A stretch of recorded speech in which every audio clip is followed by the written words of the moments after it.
Hi, everybody. I'm Don Landis. I'm an alcoholic. I want to thank my hostess, Arisa, for all the good care she's taken care of me, and my wife, Eileen, picked us up at the airport, constantly calling, checking in. What do you need? What do you need? What do you need? And I'm not a guy you want to ask that too often of, because I have answers to that question.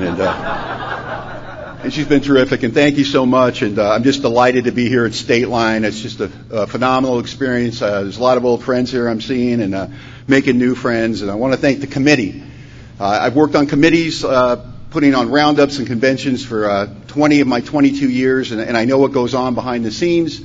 And I know that you get together and you have committee meetings and there's things to discuss, and I know that you agree on everything and you play like kittens and everything's fine. But I appreciate all your hard work. I know that when something like this seemingly is running so perfectly, it seems like there's not a lot of effort, like it's taking care of itself. And that's really the indication of how much effort went in before the doors open. I really know you put in your time here, so thank you so much for that.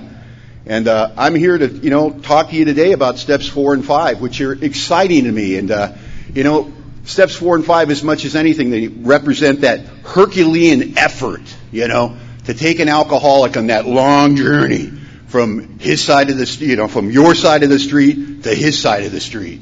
And it would have taken a team of elephants to get me off of your side of the street when I got here. I got to tell you, I'm not just an alcoholic. I'm an alcoholic / victim. It's always somebody else's fault. I'm a victim and I'm a pessimist, which means the glass is half empty and it's your fault. I'm sure my first words when I came out of the chute were, put me back, just not happy about anything. And, I don't know if I was born alcoholic. I believe it's a disease. I believe it's a progressive disease. I believe the progression, like any disease, is different in different individuals. I believe in me it was very quickly. And I don't know if I was born alcoholic, but I know this, I was born weird. I had all that alcoholic stuff going on from the gate. I'm selfish. I'm self-centered. I'm not much, but I'm all I think about. I'm the kind of self-centered alcoholic. I'll get you in a corner, trapped, with no escape, and talk incessantly about myself for half an hour straight. And then at some point I realize I'm doing that, and I say, you know what, that's entirely enough about me. What do you think of me? And this over-concern about myself, this undying love affair I have with self. How do I fit in? Am I getting my fair share? What do you think of me? Do they like me? Do they not like me? I didn't have to come to Alcoholics Anonymous to learn to do an 11-step review. Most of us have been doing that our whole lives at night. As goofy little pre-alcoholics laying in bed at night reviewing our day. And when we're those goofy pre-alcoholics, the score never comes out right. We never look at our day and go, boy, that was a great day. It's usually, why did I say that? I'm so stupid. Why do I do those things? And we're irritable, and we're restless, and we're discontent, and we don't know what's wrong with us until we drink. And for me, alcohol, as much as anything, it transports me. It takes me to the land of I don't care, and I get to step out easy, and my fears fall from me, and I feel terrific. And for lack of a better explanation, I really do begin to have a spiritual awakening when I drink alcohol early in my drinking career. And I love the effect produced by alcohol. And what is the effect? A lot of people will tell you that don't understand alcoholism. They'll say, you kid yourself, you're better looking than you really are. Maybe. Gives you courage to go across the room and ask that pretty girl to dance. Maybe. Lets you think you can actually take that guy on in a fight that's going to mop the floor with you. Definitely. But that's not the effect for this alcoholic. The effect for me, in a word, is relief. It's relief from what swirls around in my head in a sober state. I got these huge resentments growing up. I grew up in Hollywood, California. When I was about 2 years old, my dad got up off of the couch, said he was going out for a pack of smokes, and we never saw him again. First big resentment. The real treasure resentment. The one I was going to protect until I came to Alcoholics Anonymous. My excuse, my explanation for a life poorly lived was my father. The way he deserted the family, went back to his home state of Washington, got remarried, had 3 other kids, and pretended like that whole thing with my mom and the 3 kids he had in L.A. never happened. Just more fuel on the fire. And I kept that resentment alive for so many years. It was so valuable to me because I could always comfort myself in my head that I never had anybody to show me how to do things. I never had anybody to share things with. I never had anybody to protect me. I didn't know the difference between right and wrong because I was never taught. You know, and a funny thing happens when you come to Alcoholics Anonymous, and what happened to me is I got a sponsor. And he took me kicking and screaming through the steps of Alcoholics Anonymous, and in particular the fourth and fifth step.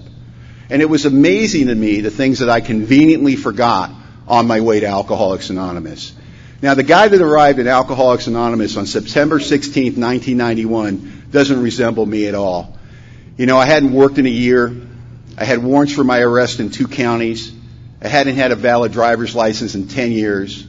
I had hair down my back, a full beard with food stuck in it, and I lost the ability to speak the King's English. I communicated in a series of hand gestures, grunts, and clicks. How you doing? Nice to see you.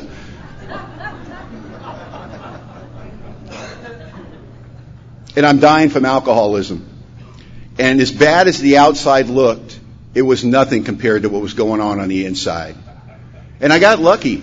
I walked into the Simi Valley Alano Club. I don't remember my first night in Alcoholics Anonymous, but I remember my second. At my second meeting of Alcoholics Anonymous, a big guy named Lou I brought a little guy named Mark E over to me, and he introduced Mark to me. And, you know, I think about that night in Alcoholics Anonymous, how I hit the jackpot right away. You know, it was a small meeting hall. We were in the foyer of the Alano Club. The meeting rooms were in the back. And these guys saw a new man standing there with his back against the wall, with his arms folded, wearing sunglasses at night, tough guy radar out, just daring you to come talk to me, filled with fear, terrified. Barely got 48 hours of sobriety under my belt.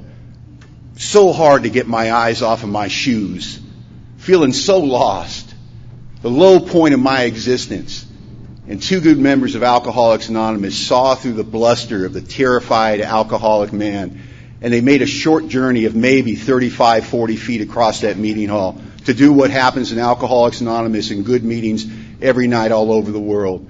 They extended themselves to the newcomer, and they made me feel welcome. And we hear things in Alcoholics Anonymous. We tell newcomers if they want to feel better, they got to go shake hands and you got to go get in the room. And I think that's all true. But I got to tell you, on my second day of sobriety, if you're asking me to make that journey to Mark and Lou, that 35, 50-foot journey they made to me, you don't understand. I can't make it. Because it's not 35, 50 feet. It's 1,000,000 miles. You don't understand. I'm at the low point of my existence. I'm embarrassed that I'm even breathing the same air as you. How can I walk across the room and talk to you? You don't know what I've done. You don't know where I've been. I'm terminally unique. I'm ashamed at 48 hours sober and what I've done with my life, how I've treated people. I've been drinking whiskey for years, trying to shove down those memories to the bottom of the ocean, you know, but the problem with that alcoholic truth is the minute the whiskey's gone, the minute I'm hungover and I'm not drinking, that stuff just starts to bubble up to the top and it starts choking me out. And at 48 hours, I can barely stand in my own skin. I'm reverberating in the rooms of Alcoholics Anonymous. And those 2 men came over to me and they saved my life in no uncertain terms by doing the simple actions we talk about and see in good meetings of Alcoholics Anonymous all over the world. And Lou sat me down with Mark and they got me half a cup of coffee and he patted me on the back and he said, "Don, this is Mark, he'll be your sponsor." And he walked away. And they assigned me my first sponsor in Alcoholics Anonymous, and I know that's not done everywhere. I know that's it. You hear stuff in Alcoholics Anonymous though, but in my case, it was probably a great idea they assigned me the first guy. Because you go to meetings, you'll hear, get a sponsor, get a sponsor, get a sponsor. And my favorite, find somebody that has what you want. I wonder what I want my second day in Alcoholics Anonymous. Oh, I don't know. Maybe a pharmaceutical rep with a spare Cadillac. That'd be a good start. Because I guarantee you I wouldn't have picked the weenie boy they assigned to me. And because he was not cool. He was bald head and wire rim glasses and sleight of frame and soft talk. And, there's this stuff that flies around Alcoholics Anonymous that you'll hear also. You'll hear people say, I don't lay the God stuff on the new people too soon. I don't want to scare them out of the room. I don't want to miss an opportunity to be of service by scaring them away with it. My sponsor did not get that memo. Because he was laying that God stuff on me day one, telling me about how much he loved God, what God had done for him, what God had done for her, what God had done for that guy, and what God was going to do for me. And he was on fire with Alcoholics Anonymous. Isn't this great, Don? We're the lucky ones. we're here. They're out there on the streets and they're dying tonight, but we're in here safe in Alcoholics Anonymous. Isn't this terrific? Okie doke, you know. I just thought the boy was a little touched, and he got me busy in Alcoholics Anonymous, you know, and he got me into the book immediately. You know, I was holed up at my sister's house. I had finished my drinking there, and you know, I was on thin ice. The reason I'd come to Alcoholics Anonymous is I'd stolen their car one more time. I disappeared for 3-4 days one more time, and they were going to throw me out of the house. And I'm not too proud to beg, and I begged for another chance. I said, I got nowhere to go. You can't throw me out. You got to give me a little time. I'll go to AA and everything. And then I looked behind me to say who said the last part, because I was not thinking about Alcoholics Anonymous 24 hours before I got here, because I knew it wouldn't work. I mean, I was 31 years old. My life was over. When I was 25 years old, I had received the gift of self-knowledge. I knew the drink was killing me. I made the alcoholic declaration. I'm not drinking, so don't try to tempt me.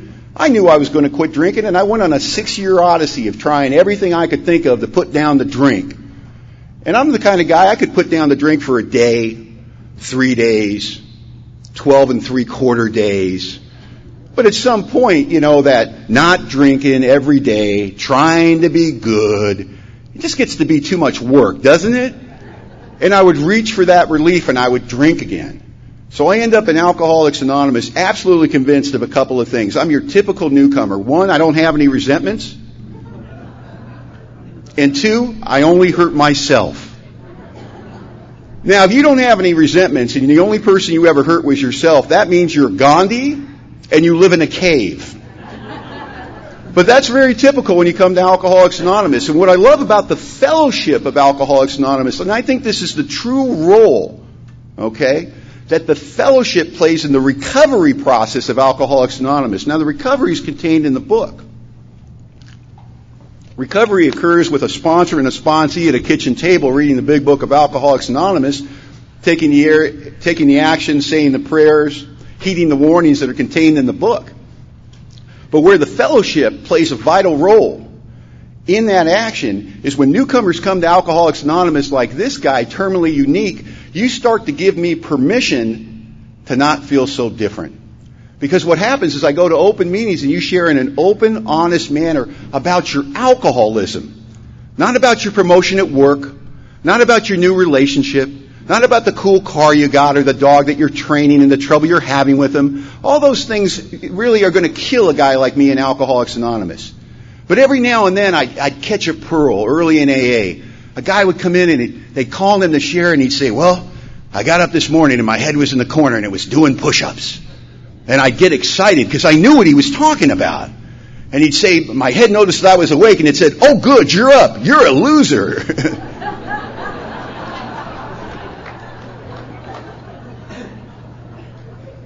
And they hate you at that job. They've always hated you. And I told my head to shut up. And I got dressed and I went to work to that job that I hate. You know, that job I hate where I want to kill my boss. My sponsor told me if I kill my boss, he won't sponsor me. So I can't kill my boss. And I made it through the day and I just grinded it through and I'm thinking about God and I'm thinking about the meeting and I thought if I can just get to the meeting tonight, I'll be all right.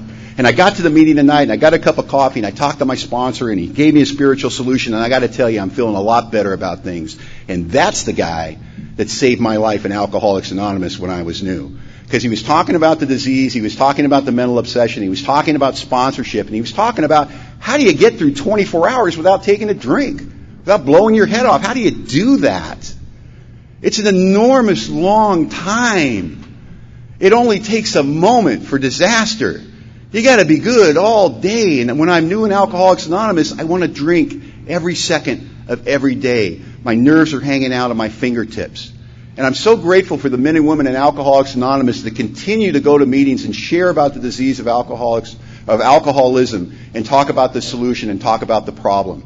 That are willing to relive the horrors of their past, because when I'm a new man in Alcoholics Anonymous, I can't identify with your recovery. It means nothing to me. When I'm new in Alcoholics Anonymous, if you want to go on a dissertation of the 11th step and the deep significant infantile possibilities, you're going to kill me. I want to drink whiskey. How do I go home and not drink whiskey tonight? You invite me out to coffee. You sit me down. You spend time with me.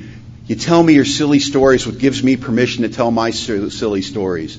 Everybody comes to Alcoholics Anonymous, and in a sober state, those horrible memories start to bubble up. And we sit in meetings of Alcoholics Anonymous, and we don't think the old-timers are looking. We shoot glances over at the window shades, and we real quickly try to read the steps. And 2 steps in particular get the attention of the newcomer, and that's steps 4 and steps 9. Or what I like to call the oh hell no steps.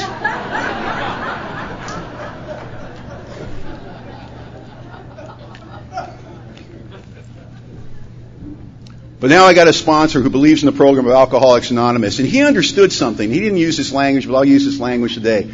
When you're new in Alcoholics Anonymous, right, you have something that's absolutely precious. The old-timers don't have it. They used to have it. They don't have it anymore. But it's incredibly precious. No newcomer recognizes this gift as precious because it makes you feel so uncomfortable. It feels so terrible. How could something that hurts so bad be so valuable? And that gift is desperation. And you sit there new in Alcoholics Anonymous desperate. For the first time in a long time, you've arrived at a place, you're staying in one place, and you're out of ideas. Alcoholics Anonymous can only work when the alcoholic is out of ideas. If we've got one more card to play, one more plan B, they don't work, but one more plan B, we're probably going to do it. But when we're new in Alcoholics Anonymous, feeling terrible with that desperation cloaked over us, we finally have a fighting chance. Because that desperation that feels so terrible when we're new actually turns out to be the propellant that takes us through the steps. It's the fuel that pushes us through the steps. Which is so important when we get our new friends here that we get them through the steps as quickly and effectively as possible, and that's what they tried to do with me. Because like any propellant, you don't know how much you got. How much you got? 30 days? 60 days? 90 days? 6 months? At some point, you're going to run out of the propellant, and everybody knows what that feels like to be in Alcoholics Anonymous, and you're going to do everything. And I'm willing to go to any length for victory over alcohol, and one day maybe tomorrow. I know I'm in pain, but maybe tomorrow, because you know what? I'm back in the big bed. I got a job now. I'm eating on a regular basis. It's very funny how physical sobriety will masquerade as real recovery and give the sufferer from alcoholism the false impression that he's actually doing better than he is. They drag us in on meat hooks, and 2 weeks later we're complaining about the coffee. The recovery of the ego in Alcoholics Anonymous, in the alcoholic, is far more quick, far faster than anything that the steps will do for us. The battle is with that ego telling us that we don't have to do the work here. So I'm in Alcoholics Anonymous with a sponsor that absolutely insists I do this stuff. And I get through the first 3 steps very quickly. And they're very simple for me, I had a little misunderstanding with the first step, but I got through it. The powerlessness, I've been trying to stop drinking on my own, and I've been drinking against my will for 6 years. I understand that I'm going to drink again. I always drink again. I told my sponsor, to be honest with you, I'm probably going to drink again. I don't want to drink again, but I always drink again. I know that's not appropriate, but I was trying to be honest with the guy. He encouraged me to tell him how I felt about drinking. I said, I want to drink right now. I got no problem with you. I got no problem with your bright, shiny friends that are so thrilled and telling me everything's going to be okay, but I just can't shake the feeling. I want to drink all the time. So I knew I was going to drink in Alcoholics Anonymous. It was just a matter of time. This is no different. I don't have the experience of slipping for 5-6 years in Alcoholics Anonymous till it stuck, but I've never judged anybody that slips here. I slipped for 6 years. I just didn't do it under the bright lights of AA. I got up every day, said, I'm not drinking today, and I drank every day, or maybe I'd make it a week, but I'd drink after a week, or maybe a month, but I'd drink after a month. And now I'm in Alcoholics Anonymous, and people drink sometimes. I try not to judge them. I did that for 6 years. I just didn't do it with you, with all you watching and judging me. It was a lot easier.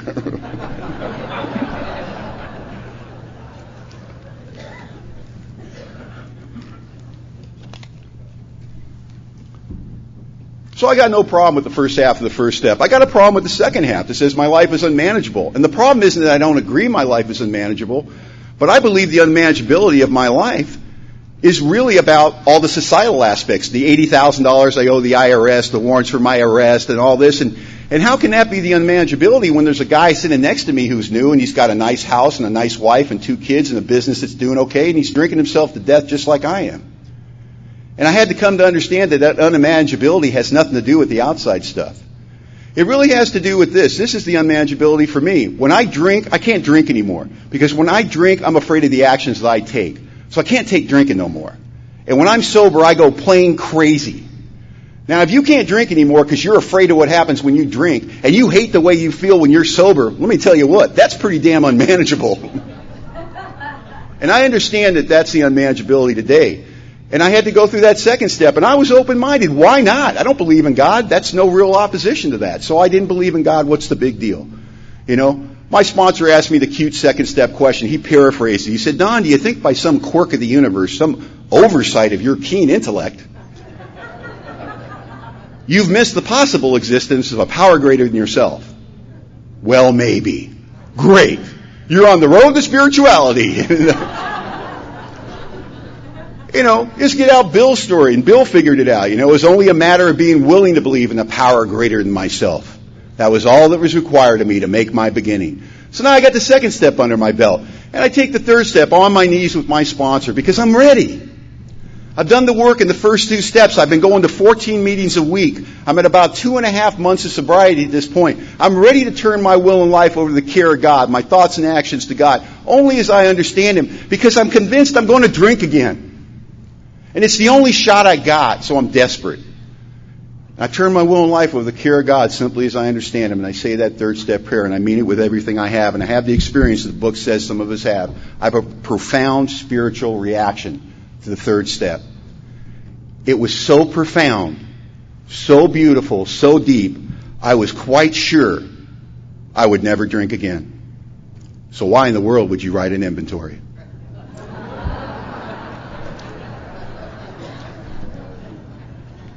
And I know the book says that this step will have little lasting effect unless followed at once by a strenuous effort to rid ourselves of the things that have been blocking us from Him. But I don't think you had the kind of spiritual experience I had. My sponsor lines me out on the fourth step, and I start writing the opposite of what he lined me out with. My sponsor was a big book guy. He opened the book. He goes to the diagram. And right before the diagram in the big book, there's a little sentence that says, we were usually as definite as this example. And he goes, what do you think that means? I go, I have no idea. He goes, it means you don't have to write any more than this. This isn't a novel. It's never going to be published, hopefully. You're going to write in columns. And he lined me out on how to do a four-step. And the problem was I didn't believe that I was really in as much trouble as I was. I didn't believe you could go from feeling that wonderful in Alcoholics Anonymous, that in love with Alcoholics Anonymous, at 2.5 months sober, having just taken the third step. I didn't believe what was going to happen to me was about to happen. And what happened to me is I went plain crazy from untreated alcoholism in about 30 short days. And in 30 short days, I went from thinking my sponsor was the greatest guy in the world to the biggest buffoon in the world. And the color started to, just leak out of the picture in Alcoholics Anonymous, and the lights started to get dim. And I started to have a problem with what people were sharing in meetings. I started taking people's inventory in the meetings. And I started getting crazy in Alcoholics Anonymous. And I'd gone back to work, and my sponsor, who was running my life, this guy I was so grateful would take on my case. Now he's this dictator. And he's crushing my joy, and he's crushing my spirit. And I wanted to go back in the aerospace industry, and he made me get a job in construction because it was humbling. And I'd love to tell you I was good at that job in construction, but I didn't. I sucked. I had a nickname on the job site, the Bleeder. So 2.5 months, I get up in the morning at 4:30 in the morning, and I walk an hour to where I get picked up to go bleed on a job site all day, and then I go to 2 meetings of Alcoholics Anonymous at night, and I'm starting to go crazy from untreated alcoholism. And I'm talking to my sponsor about how the terror is back and how I'm not sleeping at night and how I don't know what's wrong. And he says, the problem is you're not writing your inventory. And I said, that's not it. He goes, it's absolutely it. He goes, your problem with not writing your inventory, Don, is you're never here. When I talk to you, you're never in the moment. You're always in the past and remorse or in the future and worry. Past and remorse, future and worry. But you're never right here with me right now. Let me ask you something, Don. Right now, standing in the clubhouse. You okay?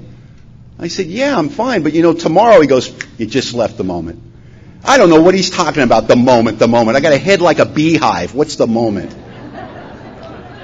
And he explained to me the necessity of the sober alcoholic living his life in the moment because it's the only place that we can meet God. I can't meet him yesterday. I can't meet him tomorrow. I can only meet him in the here and the now and in the moment. And I think that he's wrong, and I think that Alcoholics Anonymous doesn't work. And I decide to quit Alcoholics Anonymous. And I'm going to leave AA, and I wake up on a Friday morning, which were the worst because I'm just sleepless, and I'm going to go to AA that night and resign. If I have to sign something, I'll sign something. And I'm thinking how sad it is that Alcoholics Anonymous didn't work for a guy named Don. And I'm walking down the hill from my sister's house at 4:30 in the morning, and it's dark and it's blackout. It's dark, quiet, and black everywhere in the world at 4:30 in the morning. And I'm sad because I'm leaving AA and it didn't work. And then I saw him. A couple of big dogs, Rottweilers, and they had gotten out from the neighbor's house. And they're like 5 houses down. They're doing exactly what 90-pound Rottweilers do at 4:30 in the morning when they escape from a neighbor's house. They're playing. They're jumping over hedges and chasing each other. They're rolling on the grass on their backs. And I'm watching these beautiful dogs, and I'm just mesmerized by them, thinking how lovely they are. And it kind of lifted my spirits. Just their joy transferred to me, and I felt better. And then they saw me.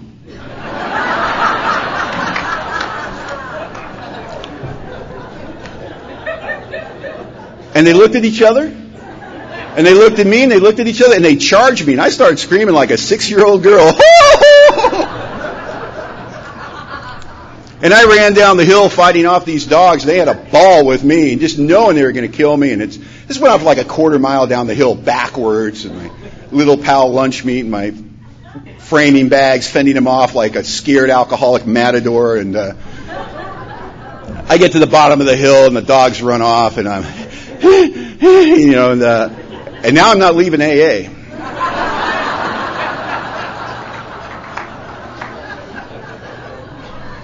At least not until I tell my sponsor my latest tale of woe, because you can't miss an opportunity like this. And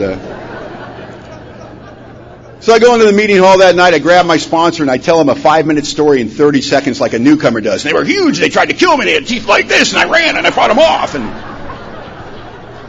And he listens to the whole thing patiently, and I get to the end, and he goes, "Well, I bet you're in the moment."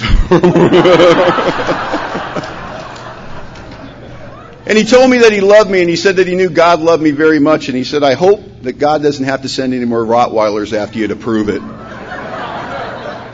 And he suggested that I write my inventory. And I agreed. And I wrote that inventory. And the funny thing about writing the inventory, particularly the resentment part of it, I've been writing those first 3 columns my whole life. I just didn't know it. It kind of wrote itself. Who am I resentful at? What was the cause? What did those SOBs do to me that I didn't deserve because I'm basically a wonderful guy? You get to that 3rd column, how does it affect me? Well, how do you think it affects me? How would it affect you? And you use the language from the book and you get all that stuff done. And that's easy. Easy peasy. And we do that with the fear list, and we do that with the sexual inventory. But the problem is the stuff that was keeping me up at night, and the problem I was going to have, right, doing a fearless and searching moral inventory, was that I had, in the 3rd step it says that we're driven by 100 forms of fear, self-seeking, self-delusion, and self-pity. I want to talk about self-delusion for a moment. A delusion, right, is a false psychotic belief. That doesn't sound attractive. A self-delusion is a false psychotic belief about yourself. And that means there's something that you think is absolutely true about you that ain't. And that kills more alcoholics than anything else. I'll give you an example. When I got sober, my grand sponsor I would tell him about how whiskey made me do this and whiskey made me do that. And he'd say, "Listen, man, whiskey didn't make you what you were. It exposed you for what you were." And I didn't believe that. I thought I was incapable of doing those type of things unless I was drinking. Of course, when I was out of money and I was 2.5 months sober and leaving the house at 4:30 in the morning, and I knew my sister, why did she leave her purse right in the washing machine where I had to walk past it? And I'll just take a peek, and she's got all this cash, and I'm in AA now, and I'm sober, and I'm supposed to be, and I would take a $20 bill. And I would just feel terrible, but I'd spend it. And then on payday, I'd have to sneak back in her purse and slide the $20 back in there. And I just felt horrible about this. It went on 4 or 5 times I did this over the months until finally one day I just couldn't do it anymore. Maybe I'd heard the right thing in a meeting. Maybe I'd had prayed enough on my knees. I don't know, but one day I just couldn't do it. But I remember when I had to make amends for that, how embarrassing. It's one thing for all the rotten crap you did when you're drinking. I did this stone cold sober. I told my sister I'd been stealing from her purse early in sobriety. And she said, "Oh, thank God. I thought I was losing my mind." I go in my purse, I knew I had $55, I got $35. Then I go in my purse, I know I got $45, I got $65. I thought I was good.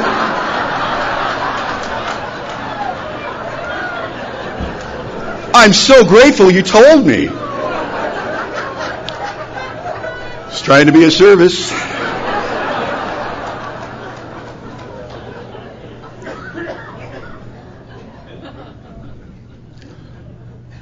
The very first thing Bill does in the big book when we talk about our resentment list, we talk about the inventory process in general, is he makes an analogy, and Bill did that. All good teachers use analogies, and Bill used the commercial inventory or the business inventory, the fact-finding, fact-facing proposition. He says that if you're going to be successful in business, if the owner's going to be successful, you can't fool yourself about values. One of the reasons you take inventory is to discover, which means you don't know it yet, discover the truth.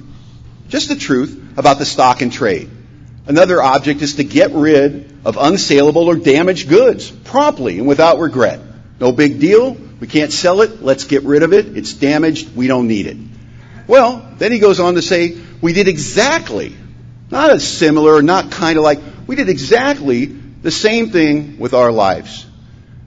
Imagine if you were able to roll out a pantry-like thing and it was your soul, and you were able to look in there at your soul and just record what's really there without the justification and the rationalization. I mean, if you came to my house right now, I got a roll-out pantry, and if I gave a newcomer a piece of paper and a pencil and I said, just list what's there, he'd go, okay, 2 cans of corn, got a bag of pinto beans, If he'd go along, what he wouldn't do is this, 2 cans of corn.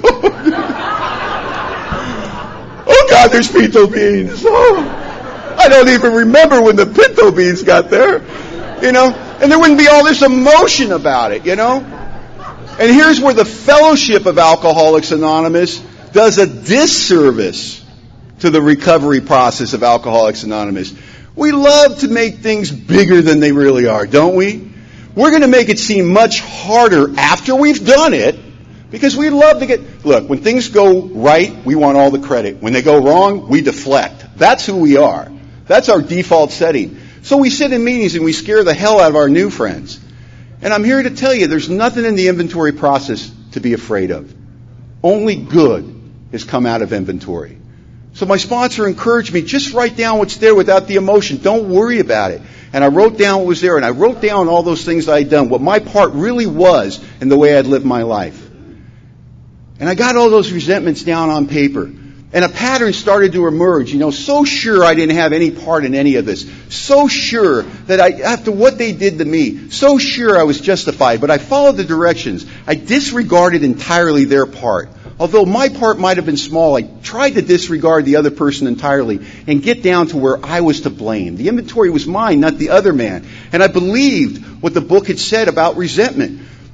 Why do I have to do an inventory? Best reason first. If I don't do it, I might drink. But why do I do the resentment? Resentment's the number one offender. It kills more alcoholics than anything else. That's what my book tells me. Well, how does it do that? It says it cuts me off from God. It cuts me off from the sunlight of the Spirit. It says when I harbor such feelings, these feelings of resentment, these feelings of I can't stand you, you didn't treat me right, life isn't fair, I am cut off from God.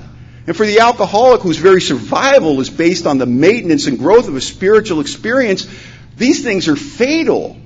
So when I'm in that state of anger, when I'm in that state of resentment, when I'm in that state of victimization where it's your fault and I can explain to you why, or even worse, the justifiable resentment, or the one I like to call the one I can go into court with and win, those are even more dangerous. Because those are the ones I can talk to my friends and my buddies, not my sponsor, but my friends and my buddies, and they'll go, you're right, I'd be pissed too. And you go, oh, good. And if you don't believe me, the next time you're really, really angry, and I'm not talking about perturbed or annoyed or somebody cuts you off in traffic. I'm talking about where that guy you work with walks by and smiles and goes, morning, Don, and you know what he means. Right then after that, try to pray. You will not be able to do it. I cannot have a conscious contact with God. Two opposites can't exist in the same space. I can't have love and hate in the same space at the same time. It just doesn't work. So I believe in that. I believe I'm going to be cut off from God. I believe that I'm going to drink again if I don't get rid of this stuff, and I don't know how to do it. But I go through the process, and I write everything down, and I write down my part in it, and I get to the fear part. And I'm ready for the fear part because I got that big secret, you know. I came into Alcoholics Anonymous, and I was quick to tell you the tough guy stuff I did, and the fights in the bars, and the crash cars, and the trips to jail, and all that. You know, there's an ego-based tough guy part of me that's kind of proud of that stuff. You know, I'll act like I'm remorseful. But, you know, I had all this wrong information about what a real man was. You know what I mean? That a lot of that stuff I wasn't as ashamed as I came off. You know, the stuff I was really ashamed of and embarrassed about, my big secret is life has always felt too big for me. I know I look like a man, and I can do it for the short haul, and I can get the job. I can't keep the job. You know, I can show up in a relationship, I can get the girl, and I can get her to fall in love with me. You go out with a guy like me 6 weeks after you're dating me, you call up your mom, you say, Mom, I'm so in love, I found him, he's everything I've ever wanted. And 6 months later you call your mom and you go, help me! And that's who I am.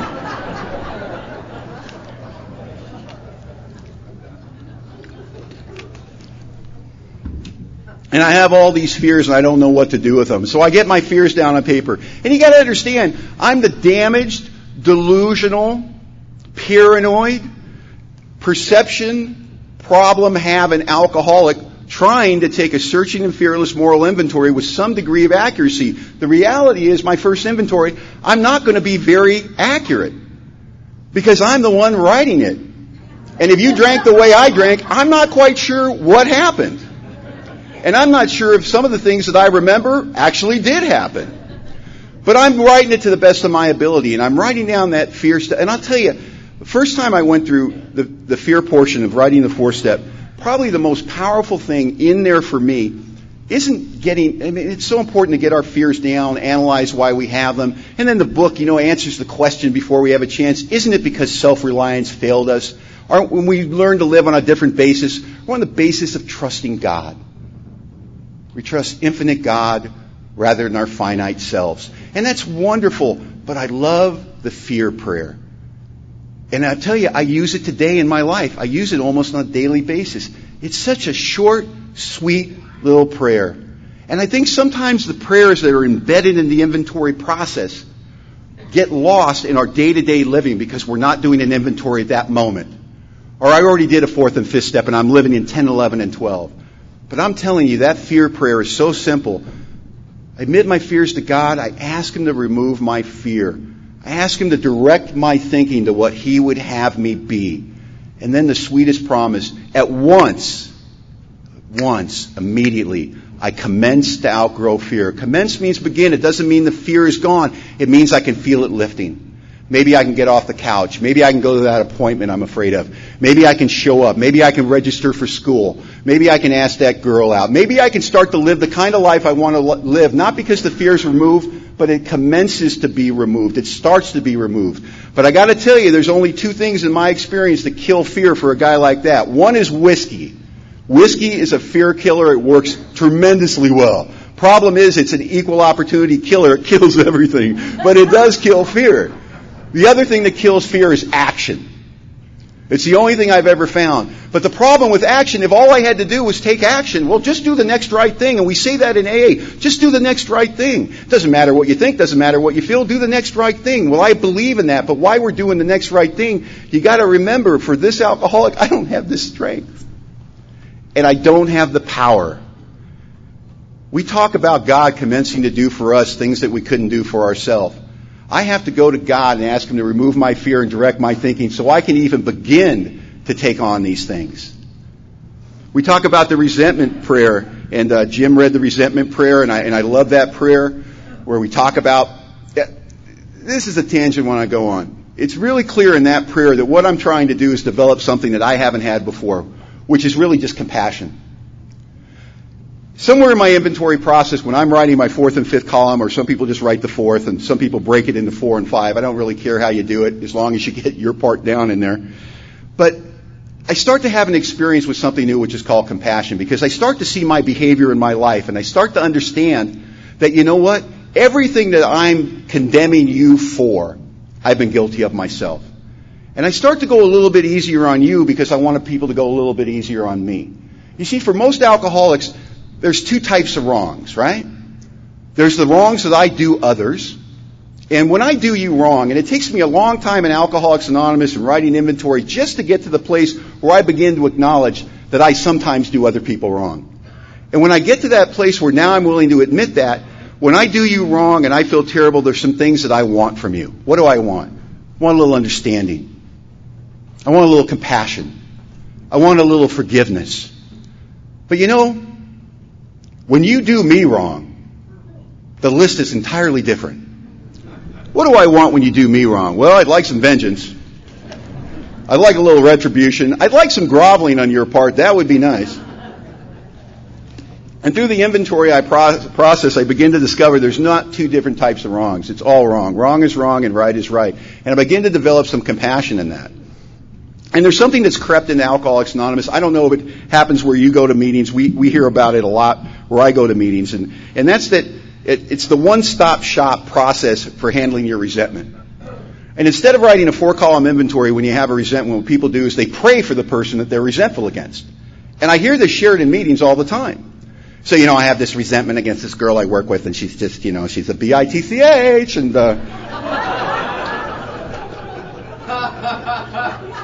but I'm praying for her, bless her heart, she's so sick. She's so sick. And I just have to work my spiritual program because they're sick out there. And there's nothing worse than an alcoholic and Alcoholics Anonymous screwing themselves out of the biggest gift we're ever going to get, which is the truth. If we're going to survive, we have to know the truth. We have to know the truth about the stock and trade. What's the truth? The truth is our lives. See, the problem with I've never prayed. First of all, I've never prayed for anybody I've had a resentment for in Alcoholics Anonymous. My sponsors have always told me, don't do that. They said, you are too ego-based. And this is why. I'm grandiose. I can't imagine praying for somebody I have a resentment against and not doing it from a position of superiority. And the other thing is, if all I have to do when I have a resentment against you, if I have a resentment against my wife and I go, oh, the poor girl, she's just sick, And now I'm just going to pray for her. Well, I'm going to screw myself out of ever doing the part where I get to figure out what's my part in it. Which means, like the book says, to conclude that others was wrong was usually as far as any of us got. The outcome was people continued to hurt us, so we were sore. We were burned up.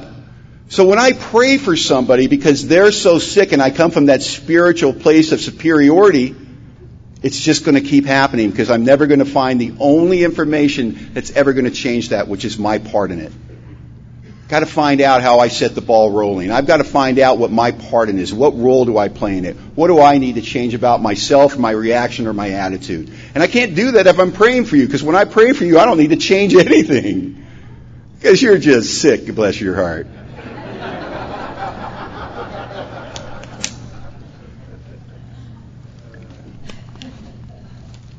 I write my sexual inventory, and I'm looking for a pattern there. A lot of us get hung up in how many and how often and how we did it and with who. And, what I'm trying to look for is how my selfishness is showing up. In all three phases of my inventory process, right, what I'm looking for, what my book tells me, is I have to arrive at a state. And the state that I'm in is I'm convinced that self is what had defeated me, that I am the source of the problem, that I am it. So because I understand that I'm the problem and I'm really the source of my misery in my life, I'm going to consider the common manifestations of how my self-will shows up in my life and hurts me and everybody around me. So I'm going to look at these resentments, fears, and my behavior and relationships and sexual relationships, right? Because those are the classic areas it shows up. And I get to that sexual relationship and I see the pattern almost immediately. I never did anything for anybody I was in a relationship without keeping a ledger. Everything I did, it was because I wanted something in return. So even when I look like I'm kind, even when I look like I'm loving, I want something at the end of that for myself. So what I've been calling love for all these years isn't love. What that's called is bartering. That's called a business proposition. So I don't know anything about having a true partnership with another human being. I don't know how to love you just for the sake of loving you. And I get all this down on paper. And the book promises me if I've done this accurately, when I get to the end of writing a good 4-step, I've probably digested some large chunks of truth about myself. And I really feel at this point that I really understand myself much better. that I've really found my part in things, that based with this new self-knowledge, this new information, it's probably impossible for me to go out into the world and repeat any of this behavior. But luckily for me, while I'm writing my inventory, I'm repeating the behavior simultaneously. I'm thinking, I've got to go in a cave for a week just so I can finish it because I keep having to add more. I'm trying not to talk to anybody.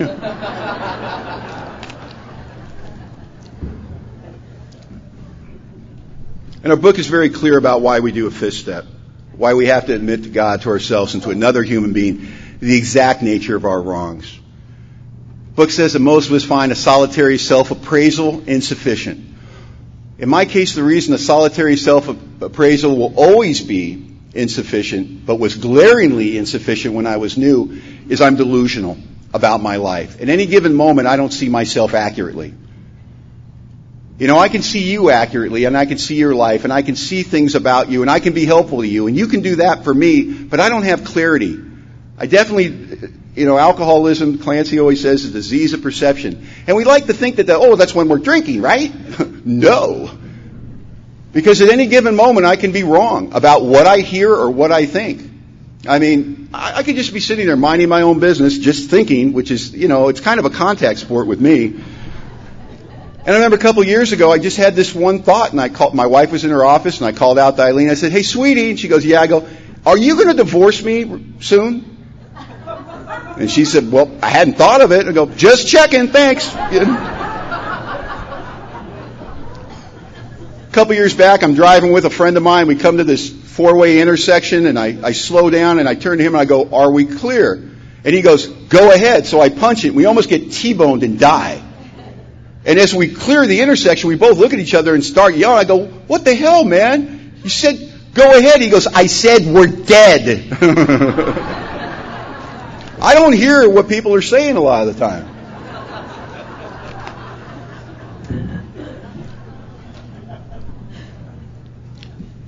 The book is really clear about seeking out a closed-mouthed friend. It says if you belong to a religious denomination, you should go ahead. I'm just really glad that I did my inventory, my first one and all my subsequent inventories, with my sponsor.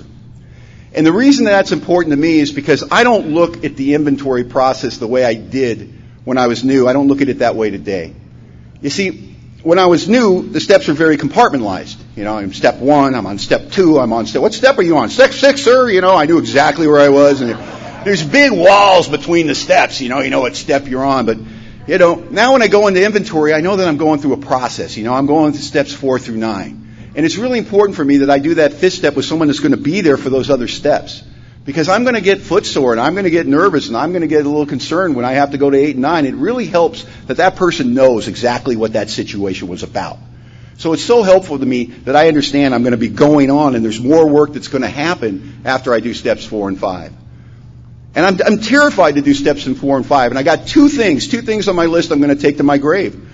And I haven't written them down. And I don't know that I'm going to tell my sponsor. I'm kind of waiting for the moment to see if it's going to happen. And I sit down with my sponsor, and we get on our knees, and we say the third step prayer again. And we get up, and he says, "Okay, start reading." So I'm on the first part of the 3-part inventory process, resentments. My first resentment listed, my father. What's the cause? He left and never looked back. What does it affect? My whole damn life. What's my part in it? I left it blank. My sponsor looks at me and he goes, "You left the 4th column blank." I said, "I know." He goes, "We're not off to a good start." We're in the first couple of minutes of my inventory and I'm yelling at my sponsor. "Are you kidding me? I was 2 years old. The guy left and he never sent a dime. We grew up in poverty. I got my ass kicked every day because of that guy." I go on and on and on. I start crying. I'm furious with my sponsor. Another guy that doesn't understand what was done to me. My sponsor takes it all in. He goes, "Let me ask you something. When did he leave?" I said, "You know that when I was 2 years old." He goes, "How old are you now?" I go, "I'm 31. He goes, "Let me get this straight. So you let a guy that you haven't seen in 29 years that you really don't even really know completely dominate your entire life." The clouds just opened up. I would not do your inventory alone. I would do it with your sponsor. There's things that happen to every alcoholic in recovery, and that was mine. That was the linchpin. That was the catalyst for letting go of victimization.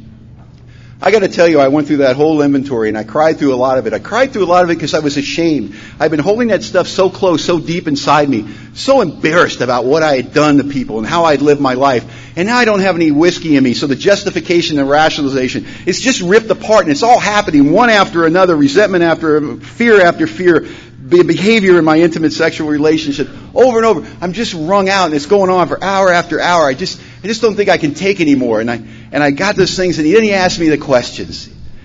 Is there anything you've left out? And I don't want to tell him. I don't want to tell him these things, you know. And I know and I believe what the book says. And I closed my eyes and I said a quick prayer. And I said, God, if you want me to do it, you got to do it for me. And I opened my mouth and the words came out. And I told this man I call sponsor 2 things I was going to take to my grave. My 2 biggest secrets, the 2 things I did that I could never make right, the 2 things I'm the most embarrassed about. And I love to tell you that I felt the weight of the world lift off my shoulders. It cracked me wide open. And it was so important for a guy like me to be cracked open. It was the final straw in breaking down that ego, of really understanding the monster that I had become and the way that I really lived. No explanation, no blaming it on the whiskey. That's really how I had lived. And I got up from that, and we held each other, and, you know, it was a very powerful experience. And then I waited for the gift. You know, the gift. You know, you go home and you take about an hour, you review the first 5 proposals, and, you know, have you tried to make mortar without sand? You ask those silly construction questions, and you go, no. I told them the bad stuff. I got it all down there on paper, and you feel good about it. And you wait for that crap you've been hearing about in Alcoholics Anonymous for all those months leading up to you doing your 5th step. Well, I finally feel like I've joined AA. I feel the nearness of God. I feel like God and I are skipping down the broad highway. And so I know that's going to happen to me because I am tortured. I still want to drink, right? I did my 5th step. I still want to drink every day.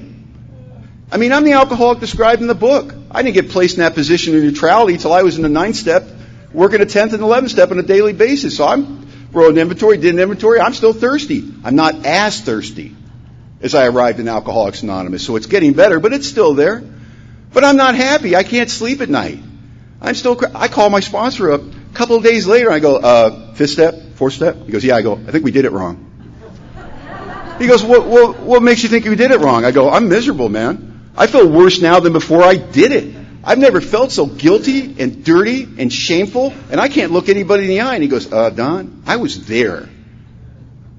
I heard your 5th step. You should feel guilty and shameful and dirty.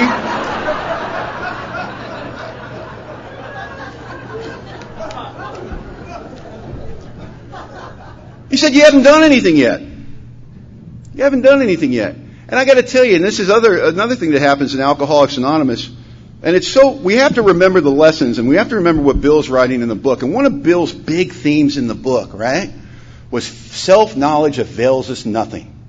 That for the real alcoholic, he will absolutely be unable to stop drinking on the basis of self-knowledge. And everybody agrees with that understanding how bad your alcoholism is, understanding that you're going to go to jail, understanding that she's going to leave, that she's going to come back, whatever, will not keep you from drinking. We understand that. But what do you think you have when you finish your 5th step? When you finish your 5th step, you have kryptonite. You have nitroglycerin. You have, for the first time in your alcoholic adult life, with no justification and no rationalization, probably the purest form of self-knowledge you've ever had. And the problem with it is it feels valuable. It feels important. Now I understand myself. Now I see the error of my ways. Now I know that these things could never happen again. And many of us, after we do our 5th step, we stall. And we don't go into 6 and 7 with the inertia that we should, and we don't do 8 and 9, and we don't make those amends, and we get drunk again. And we can't figure out why. And we don't understand that we haven't completed the process, that this is just part of the process. It's the information that I need to have so I can go out and start to live a different kind of life and go clean up the damage that I've done in the past. But after I do my 5th step, hopefully I do feel crappy about what I've done. Hopefully, once again, I've got another shot of the propellant. I've got another shot of desperation. I've entered into a relationship with my Creator. I'm praying every morning and every night. I'm seeking God's will in my thoughts and actions. I want to please my God. I don't want to treat His kids this way anymore. I've met the monster in the inventory process. I've shared it with God and another human being. I want to go clean this up. I want to continue with it because I don't want to hurt anybody anymore. I don't want anybody to spend another minute of their life carrying a burden that I created. I want to let them off the hook. And it makes me feel terrible. And that terrible feeling is really nothing more than desperation, which is the propellant that's going to take us through the rest of the steps when we're done with 4 and 5. And as much as I understand 4 and 5 on a personal level, I got to tell you, I'll tell you this story, and I'm running out of time, but it's important that I talk about inventory and how it's gone on. Inventory has been my process for addressing my life. I do a yearly inventory, and sometimes more often than that, depending what's going on. I love the workshop yesterday that Bob and Linda did, and I was looking at the timeline, and I'm thinking, I was 11 years sober, married 7 years when we blew up our marriage. Just blew it up. Blew it up. It was over. We had to sit down, look at each other, and go, okay, we can't do the last 7 years over. So what are we going to do? We're either going to get divorced, and that'd be easy. Man, that'd have been easy. And it looked really good right then and there. Or we got to do this differently. We didn't know how. And we had to go into inventory, and we had to spend a lot of time with our sponsors, and we had to get outside help. And I wrote a juggernaut of an inventory about my marriage and my wife. It was unbelievable. And when I got done and I saw the patterns and shared it in the 5th step, I went, that can't be it. It's too simple. It can't be it. So I wrote another inventory right on top of it, because I must have missed something. And I got the same answer in the 2nd inventory. And what I found out, all the problems in my marriage were attributed to just one simple theme. I didn't think my wife deserved God in that marriage. I'd never turn my marriage over to God. It was that simple. She didn't deserve it. She didn't act the way I wanted her to act, so I wasn't going to treat her the way I thought God should have me treat her. You know how embarrassing that was at 11 years sober, speaking in AA, sponsoring a bunch of guys, going to a ton of meetings. And I've cut my wife off from my God. I'm so grateful for inventory, because the only way I would have ever discovered that was by doing that and going on that journey. When I started writing my inventory shortly after that, I think God's got a sense of humor. I went on a 12-step call, and I went on a 12-step call with a guy with, my length of sobriety. I think I had 4 or 5 months, and this guy, the other guy had 4 or 5 months, and that guy with 14 years went with us, and we went in this 12-step, and there was Donnie M., and Donnie N. was there, and he had a bottle of Jack Daniels in front of us, daring us to take his bottle from him. And we said, no, we don't do that. You want to drink. You called us. And we all took shots at Donnie, and I gave Donnie my best 4 or 6 month stuff, just hit him with everything, I don't know, I do what my sponsor tells me, somehow it seems to be working, I don't want to kill myself as often, Real message of hope.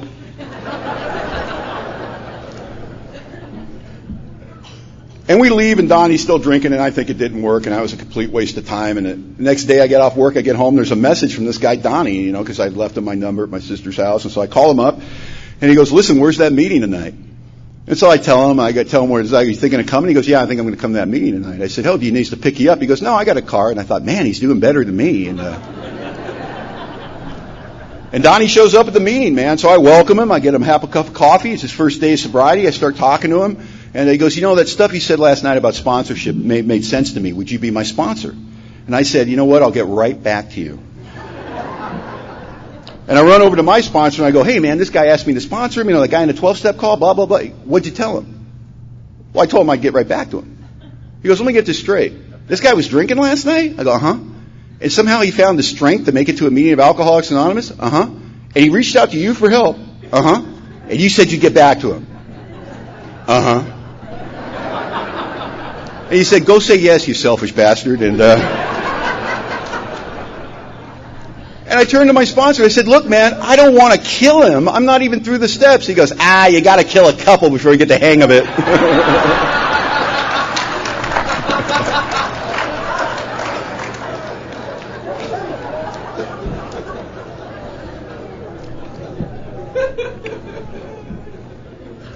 And I started sponsoring Donnie.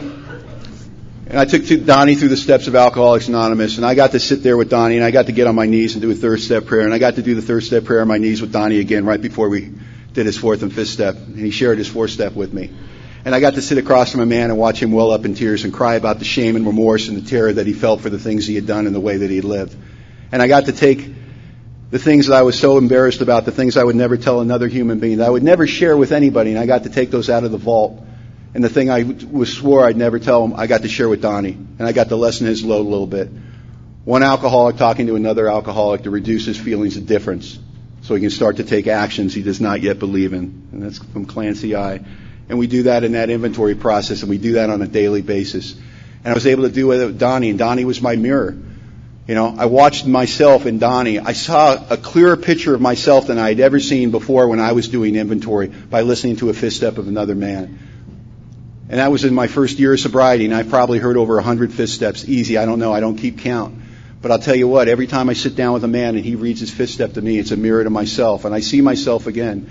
And I see where alcoholism takes people, and it takes me back. And I'm so encouraged and so excited for the new man who's sitting there, who's made it to that point in his recovery, that he's actually to the point where he's sharing his fifth step with his sponsor, because I know how close he is. I know how close he is to the prize. I know that if he keeps going and he starts making those amends and he gets into 10, 11, and 12, that everything's going to be all right, that he's so close to safety. And I'm so proud that he's made it that far, and I get to see myself in that process.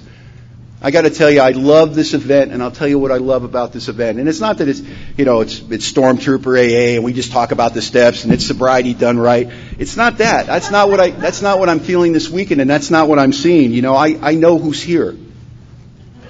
I know who you are. And you are the zealots. You are the really sick alcoholics.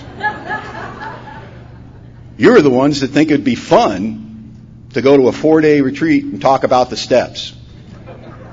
And why is it that you think that's fun? Because I know something about a lot of the people in this room. I know they sponsor a lot of people. I know they're married. I know their fathers, their husbands, their wives, their children. They want to be better members of Alcoholics Anonymous.